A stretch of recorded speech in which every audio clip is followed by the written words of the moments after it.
이건 정말 충격적입니다. 한 미국 학자의 우연한 발견이 지금 일본 전역을 뒤흔들고 있습니다. 일본 정부가 수십 년간 철저히 감춰온 비밀 프로젝트의 전모가 드디어 세상에 드러났다고 하는데요.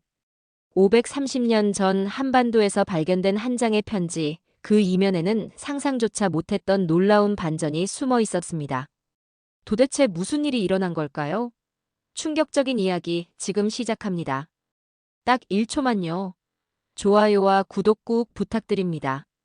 일본 교토 대학교 강당은 세계 각국의 언어학 석학들로 북적였습니다. 연단 위 발표자는 야요이 시대 유물에서 발견됐다는 고대 문자에 관한 슬라이드를 넘기고 있었죠. 청중석에서 미세한 웃음소리가 새어나오는 순간 저는 무언가 이상하다는 직감이 들었습니다. 저는 하버드 대학교 언어학과 출신이자 한 대학교에서 언어학을 가르치는 로렌스 데번포트 교수입니다. 동아시아 문자 비교 연구 분야에서 나름 인정받는 학자죠. 한자, 한글, 일본어 등 동아시아 문자들의 역사적 발전과 상호 영향 관계를 연구해왔습니다.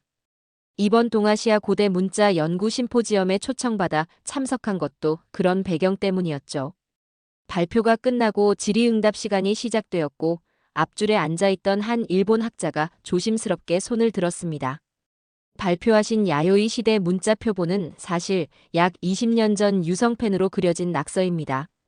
이미 학계에서 검증된 사실이죠. 순간 강당이 얼어붙었습니다.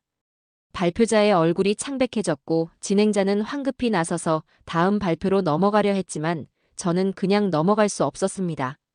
잠시만요. 이 문제를 좀 더 논의할 필요가 있지 않을까요? 왜 유성펜 낙서가 고대 문자로 둔갑했는지 그 과정이 중요하다고 생각합니다. 일본 측 좌장이 불편한 표정으로 저를 바라보았죠. 데번포트 교수님, 이거는 이미 내부적으로 정리된 사안이니 심포지엄의 취지를 생각하여 다음 주제로 넘어가는 것이 좋겠습니다. 휴식 시간에 복도에서 한 일본 동료 교수가 저에게 다가왔습니다. 그 문제를 끄집어낸 것은 용기 있는 행동이었습니다. 사실 우리 일본 학계에서도 이런 식의 고대화 시도가 종종 있었죠. 특히 문자 관련해서는 더욱 그랬습니다. 저는 의아했죠. 왜 학문적 정직성보다 자국 문자의 고대성을 증명하는데 그토록 집착하는 것일까요? 단순한 학문적 호기심을 넘어 여기에는 더 깊은 무언가가 있다는 직감이 들었습니다. 그날 밤 호텔방에서 심포지엄 자료집을 다시 훑어보았습니다. 학문은 증거와 데이터에 기반해야 하며 감정이나 민족적 자존심이 개입할 여지가 없어야 하죠. 만약 왜곡된 정보를 기반으로 연구를 진행한다면 그 결과물은 학술적 가치가 전혀 없기 때문입니다. 다음 날 심포지엄에서 저는 동아시아 문자의 디지털 시대 적응성에 관한 제 연구를 발표했죠. 발표를 마치고 일본 문화청 소속이라는 한 관계자가 저에게 다가왔습니다. 데번포트 교수님, 인상적인 발표였습니다. 우리 문화청 자료 보관소에 관심 있으실까요? 동아시아 문자 관련 희귀 자료들이 있습니다. 저는 그 제안을 흔쾌히 받아들였죠. 이 유성펜 해프닝이 단순한 실수였는지 아니면 더 깊은 의도가 있었는지 파헤칠 수 있는 기회였으니까요. 그리고 그 선택이 저를 예상치 못한 발견의 세계로 이끌게 될 줄은 그때는 몰랐습니다. 다음 날 오전 일본 문화청 자료 보관소는 생각보다 훨씬 규모가 컸습니다. 고풍스러운 건물 외관과 달리 내부는 현대적인 보존 시스템이 갖춰져 있었죠. 문화청 관계자 사토 요시히코는 친절하게 저를 안내했습니다. 우리 보관소에는 7세기부터 현대까지 일본 문자의 변천사를 담은 자료들이 보관되어 있습니다. 특히 나라 시대와 헤이안 시대의 필사본들이 가장 가치 있는 컬렉션이죠. 저는 사토의 설명을 들으며 천천히 서가들을 살펴보다가 문득 그에게 물었죠. 어제 심포지엄에서 있었던 유성펜 낙서 사건에 대해 어떻게 생각하시나요? 사토는 잠시 망설이더니 목소리를 낮추었습니다.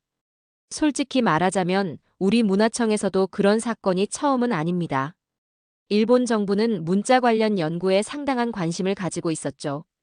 때로는 지나치게 비밀리에 진행되기도 했고요.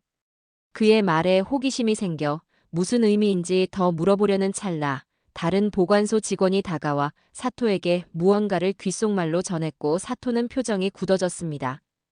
죄송합니다, 데번포트 교수님. 잠시 자리를 비워야 할 것 같습니다.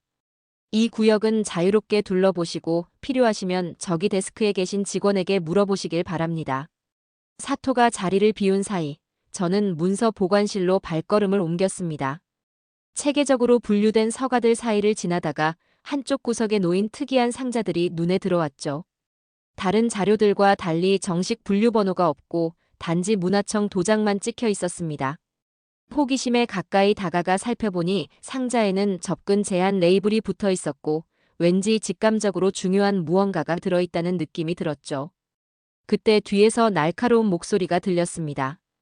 거기 계신 분, 그 구역은 허가받지 않은 방문자의 접근이 금지되어 있습니다. 돌아보니 나이든 관리자로 보이는 남성이 서 있었고 엄격한 표정으로 저를 노려보고 있었죠. 죄송합니다. 사토 씨의 안내로 자료를 둘러보고 있었습니다. 그의 표정이 미묘하게 변했습니다. 그렇다 해도 이 자료들은 특별 허가 없이는 열람할 수 없습니다. 외부인에게는 더욱 그렇죠. 저는 양해를 구하는 척하며 슬쩍 상자 옆 서류처를 들여다보았습니다. 물론 이해합니다만 제 연구 분야가 동아시아 문자의 디지털화와 효율성인데 혹시 그와 관련된 자료라면 학술적 교류 차원에서 살펴볼 수 있을까요?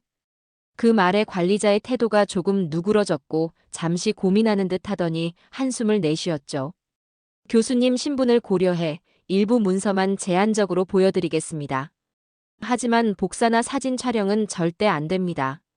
그리고 이 자리에서 30분만 열람 가능합니다.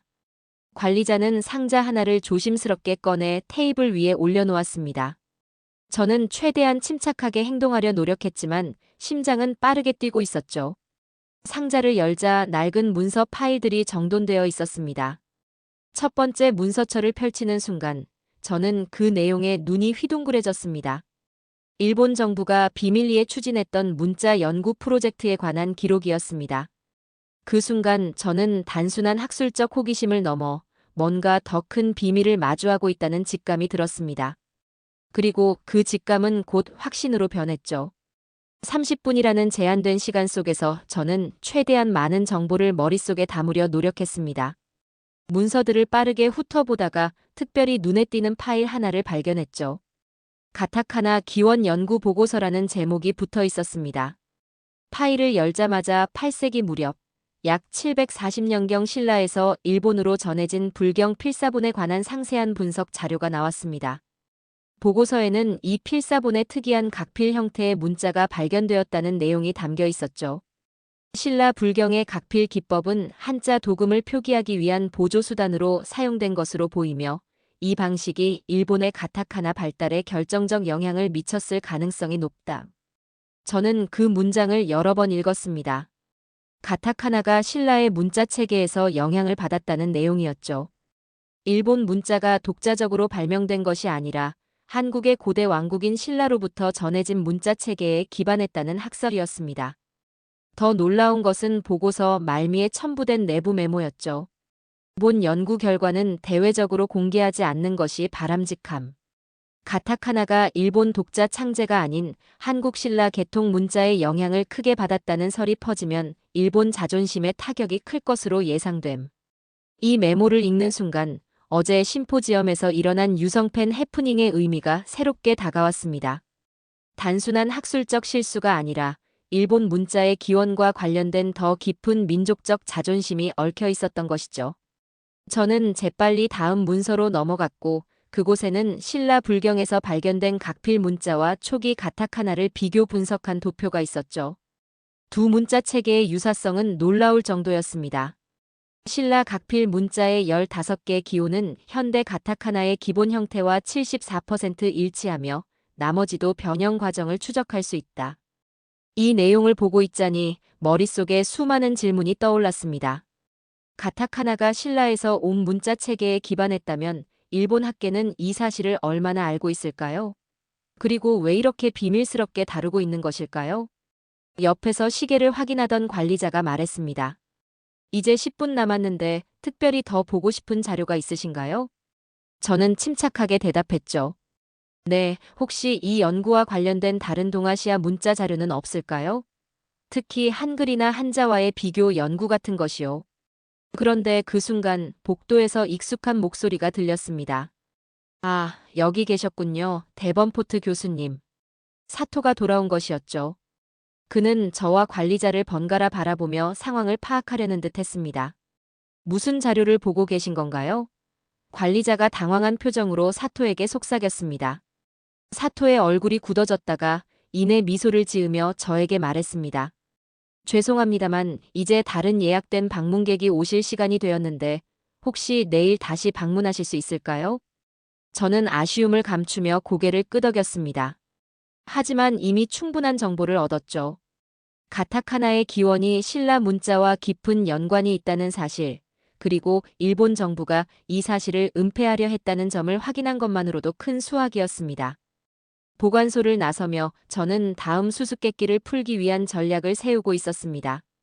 다음 날, 저는 일본 경도 대학교 도서관에서 추가 자료를 찾고 있었습니다. 문화청 보관소에서 본 가타카나의 기원에 관한 내용이 머릿속에서 떠나질 않았죠. 그런데 참고 자료를 찾던 중 우연히 다른 책꽂이에서 눈에 띄는 한 문서처를 발견했습니다. 동아시아 문자 비교 연구, 조선 중기 한글 서간문 분석이라는 제목이었습니다. 호기심에 이끌려 펼쳐보았죠. 그 안에는 16세기 조선, 지금의 한국 함경도 지역에서 발견된 한 병사의 편지 번역본이 들어있었습니다. 사랑하는 아내에게 변방 근무가 길어져 미안하오. 상관의 허락 없이는 집에 돌아갈 수 없어 더욱 그러하오. 아이들은 잘 지내는지, 집안일은 어떠한지 늘 걱정이오. 추운 겨울이 다가오니 몸 조심하시오. 편지는 계속 이어졌고 단순한 내용이었지만 530년 전 한 병사가 아내를 향한 마음을 진솔하게 적은 글이었죠. 그런데 이 편지의 진짜 가치는 내용보다 그것이 쓰인 방식에 있었습니다. 문서에 첨부된 해설에 따르면 이 편지는 1446년 훈민정음 반포 후 불과 50년 정도 지난 시점에 일반 병사가 쓴 것이었습니다. 놀라운 점은 시골 출신의 평범한 병사가 한글을 능숙하게 사용했다는 사실이었죠. 조선의 한글은 단기간에 문맹률을 획기적으로 낮춘 세계 유일의 사례로 현존하는 문자 중 가장 과학적으로 설계되었다. 해설문에는 세종대왕의 훈민정음 해례본 일부도 함께 번역되어 있었습니다. 한글 창제 원리를 설명하는 부분이었죠. 자음은 발음기관의 모양을 본떠 만들었고 모음은 하늘점, 땅가로줄, 사람 세로줄의 철학적 의미를 담았다는 설명이 있었습니다. 저는 그 자리에서 한동안 움직일 수 없었습니다. 단순한 민중 문자라고만 생각했던 한글이 이렇게 깊은 과학적, 철학적 원리로 설계되었다는 사실이 너무나 충격적이었죠. 더욱 놀라운 점은 편지가 쓰인 시기였습니다. 한글 창제 후 불과 반세기 만에 변방 지역의 일반 병사들까지 문자를 사용할 수 있게 되었다는 것은 그 보급 속도와 접근성이 얼마나 혁명적이었는지 보여주는 증거였습니다. 저는 급히 메모를 하며 생각했습니다. 가타카나가 신라의 각필 문자에서 영향을 받았다면 훈민정음은 어떤 영향도 받지 않고 독창적으로 만들어진 문자 체계였습니다. 그것도 과학적 원리에 기반해 철저히 계획된 문자였죠. 도서관 사서가 폐관 시간을 알리며 다가왔습니다. 죄송하지만 이제 도서관을 닫아야 합니다. 저는 급히 자료를 사진으로 찍어 보관했습니다. 이 530년 전 한글 편지는 제가 찾던 퍼즐의 중요한 한 조각이었죠. 동아시아 문자의 역사적 발전과 그 특성을 비교하는데 필수적인 자료였습니다. 호텔로 돌아가는 길, 머릿속은 새로운 의문으로 가득 찼습니다. 한글이 이렇게 과학적이고 효율적인 문자라면 현대 디지털 시대에는 어떤 이점을 가질까요? 어쩌면 문화청 보관소에서 발견한 디지털 문자 프로젝트가 이와 관련이 있을지도 모른다는 생각이 들었습니다. 다음 날 아침, 저는 계획대로 다시 문화청 보관소를 찾았습니다. 이번에는 좀 더 치밀한 전략이 필요했죠. 어제 만났던 사토에게 연락해 학술 교류 차원에서 추가 방문을 요청했습니다. 데번포트 교수님, 오늘은 어떤 자료를 찾고 계신가요? 저는 침착하게 대답했습니다. 디지털 시대 문자 체계의 효율성에 관한 연구를 진행 중인데 혹시 관련 자료가 있을까요? 사토는 잠시 망설이더니 고개를 끄덕였죠. 실은 그 주제에 관한 자료가 있긴 합니다만 접근이 제한되어 있습니다. 하지만 교수님의 연구라면 특별히 예외를 둘 수 있을 것 같습니다. 사토의 안내로 저는 어제 본 그 비밀 상자들이 있는 구역으로 다시 들어갔습니다. 그는 디지털 문자 프로젝트라고 표시된 또 다른 상자를 꺼내 저에게 보여주었죠. 이것은 1980년대 후반에 진행된 프로젝트 자료입니다. 당시 정부 주도로 한글, 일본어, 영어, 중국어의 디지털 효율성을 비교한 연구였죠. 저는 긴장된 마음으로 문서를 펼쳤고 첫 페이지부터 놀라운 내용을 접하게 되었죠. 프로젝트 결론, 인공지능 학습 속도, 텍스트 인식, 디지털 저장 용량 등 모든 측면에서 한글이 압도적 우위를 보임. 일본어는 복잡한 문자 체계로 인해 디지털 처리에서 현저한 비효율성을 나타냄. 저는 믿을 수 없다는 듯이 사토를 바라보았고 그의 표정은 복잡했죠. 이 연구 결과는 공개된 적이 없습니다. 내부 지침에 따라 모든 자료는 비밀로 분류되었고 연구진들도 입단속이 되었죠. 문서를 더 읽어내려가자 내부 지침 문구가 나왔습니다. 대내 외적으로 이 결과를 공개하지 않으며 관련 자료 폐기 및 연구진 입단속을 철저히 할 것. 이 사실이 알려지면 일본 문자의 국제 경쟁력과 국가 위상이 심각하게 훼손될 수 있음. 저는 충격 속에서도 냉정함을 유지하려 노력했지만 일본 정부가 30여 년 전에 이미 한글의 디지털 우수성을 알고 있었다는 사실이 믿기지 않았죠. 이 연구는 어떤 방법으로 진행된 건가요? 사토는 주변을 살피더니 목소리를 낮추었습니다. 당시 최첨단 컴퓨터 기술을 활용해 각 문자 체계의 디지털 처리 속도와 정확도를 측정했습니다. 특히 초기 인공지능 알고리즘을 활용해 문자 인식과 학습 속도를 비교했죠. 한글은 모든 테스트에서 일본어보다 두세 배 빠른 처리 속도를 보였습니다. 저는 자료의 다른 페이지들을 빠르게 넘겨보았습니다. 거기에는 각 문자 체계의 디지털 변환 과정과 알고리즘 테스트 결과가 상세히 기록되어 있었죠. 분명한 증거였습니다. 이 자료를 외부에 공개할 수 있을까요? 사토는 고개를 저었습니다. 불가능합니다. 이건 여전히 기밀로 분류된 자료입니다. 제가 보여드린 것만으로도 직위가 위험할 수 있죠. 저는 난처한 입장에 놓였습니다. 학자로서 이런 중요한 정보를 공개하는 것이 옳다고 느꼈지만 동시에 사토와 일본 학계와의 관계를 해칠 수도 있었죠. 보관소를 나오면서 저는 결심했습니다. 이 정보는 반드시 세상에 알려져야 했습니다. 한글의 디지털 우수성은 단순한 민족적 자부심의 문제가 아니라 디지털 시대의 중요한 학술적 가치를 지닌 사실이었기 때문이죠. 일본에서의 발견을 가지고 미국으로 돌아온 저는 곧바로 재검증 계획을 세웠습니다. 발견한 자료들의 신뢰성을 확인하고 객관적인 증거를 확보해야 했죠. 우리 대학 AI 연구실의 마이클 교수와 접촉했습니다. 마이클, 한글과 일본어의 디지털 효율성을 비교하는 실험을 진행하고 싶은데 도와줄 수 있을까요? 마이클은 흥미롭다는 표정으로 고개를 끄덕였습니다. 재미있는 주제인데 어떤 방식으로 진행하고 싶으세요? 저는 일본에서 발견한 1980년대 연구의 방법론을 기반으로 실험 계획을 설명했죠. 물론 자료의 출처는 밝히지 않았지만 마이클과 연구팀은 최신 AI 알고리즘과 텍스트 처리 기술을 활용해 실험 환경을 구축했습니다. 동시에 저는 일본의 개방적인 학자 몇 명에게 연락했고 도쿄대학의 야마모토 교수와 오사카 대학의 타나카 교수가 비밀리에 협력을 약속했습니다. 한글과 일본어의 디지털 효율성 비교요? 위험한 주제지만 학문적으로 매우 가치 있는 연구입니다. 2달간의 준비 끝에 실험이 진행되었습니다. 동일한 내용의 한글 텍스트와 일본어 텍스트를 AI 알고리즘에 입력하고 처리 속도와 정확도를 측정했고 결과는 충격적이었습니다. 한글이 일본어보다 텍스트 인식 속도에서 평균 2.7배, 학습 정확도에서 2.3배 우수한 성능을 보였습니다. 마이클이 데이터를 분석하며 말했습니다. 이건 단순한 우연이 아니라 한글의 체계적 구조가 디지털 처리에 근본적으로 유리하다는 증거입니다. 1980년대 일본 정부의 비밀 연구와 거의 동일한 결과였죠. 저는 이 결과를 바탕으로 학술 논문을 작성하며 동시에 유성펜 고대 문자 해프닝에 대한 분석도 함께 진행했습니다. 어렵게 구한 자료와 사진들을 바탕으로 일본 측이 자국 문자를 지나치게 고대화하려 했던 사례를 체계적으로 정리했습니다. 그리고 이 모든 내용을 담은 논문을 국제언어학 저널에 제출했죠.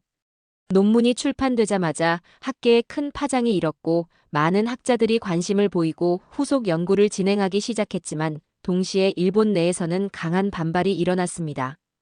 외국인 학자가 일본의 문화적 자존심을 짓밟고 있다. 학문의 탈을 쓴 민족주의적 편향 연구다. 라며 일부 일본 언론은 저를 신랄하게 비판했습니다.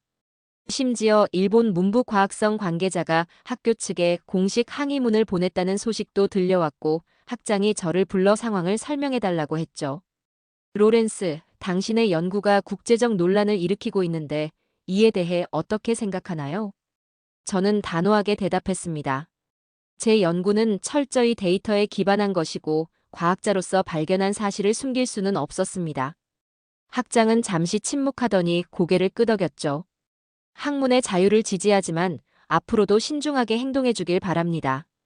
외부 압박이 거세지면서 심리적 부담도 커졌습니다. 일본 학계와의 관계가 악화될까 걱정됐고 더 나아가 개인적 안전까지 우려되는 상황이었죠. 그러나 저는 물러설 수 없었습니다.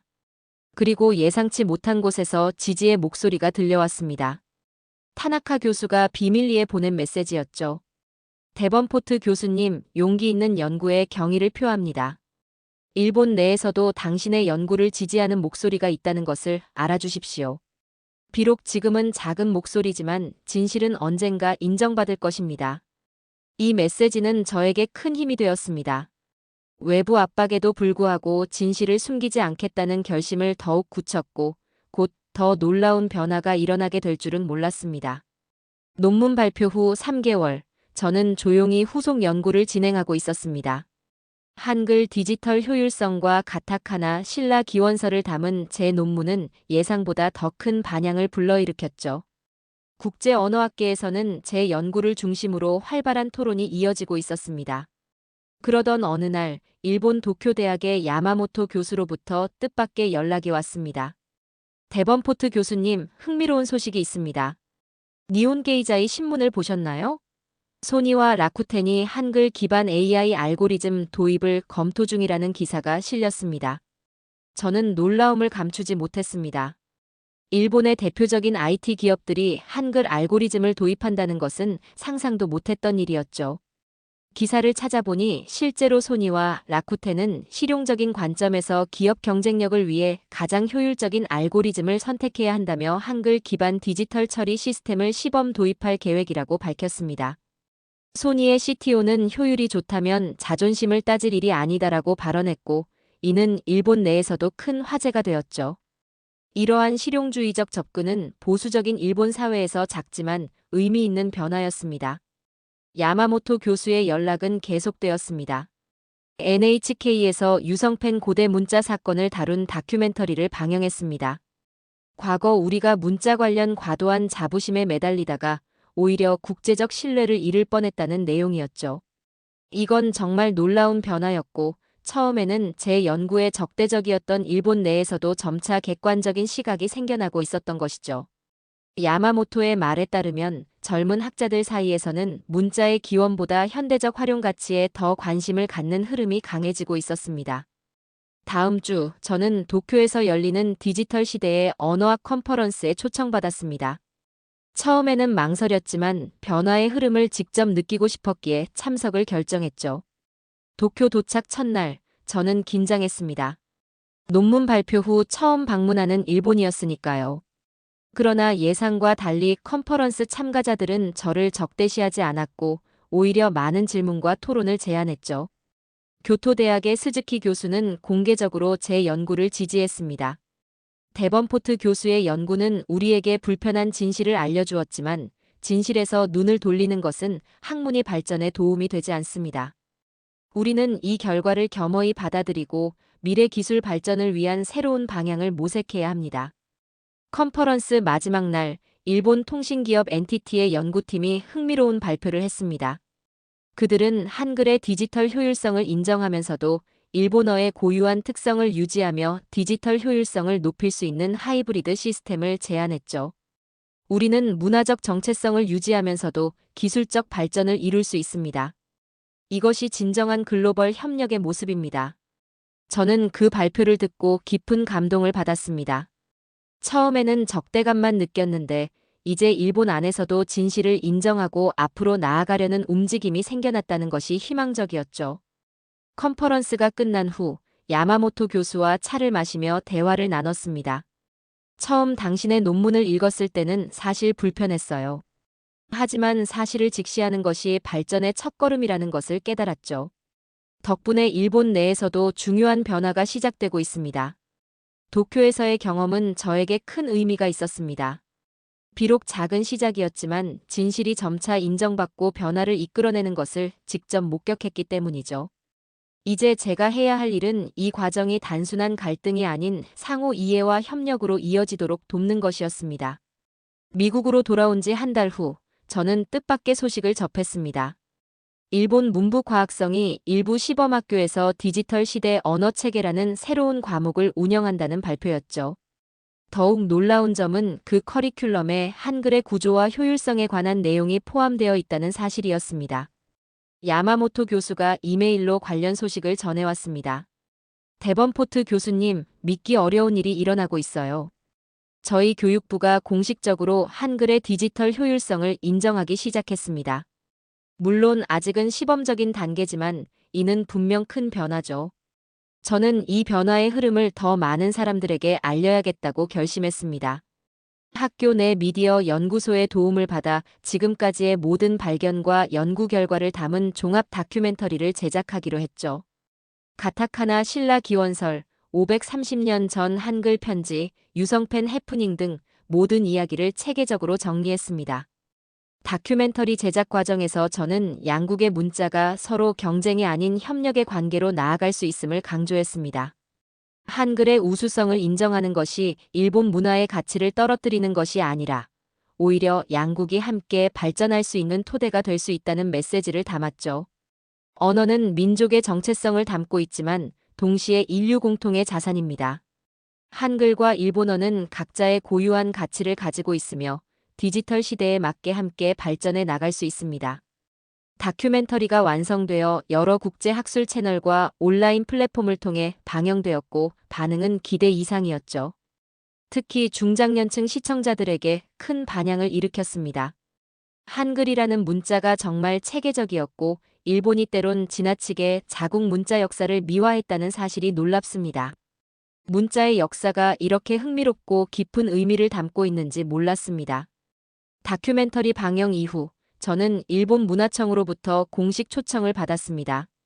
처음에는 의아했지만 도착해보니 놀라운 광경이 펼쳐졌습니다. 문화청은 동아시아 문자의 역사와 미래라는 특별 전시회를 준비하고 있었죠. 그 중심에는 제가 발견했던 가타카나 신라 기원 자료와 한글 디지털 효율성 연구 결과가 공개적으로 전시되어 있었습니다. 문화청 관계자가 설명했습니다. 데번포트 교수님의 연구를 통해 저희도 많은 것을 배웠습니다.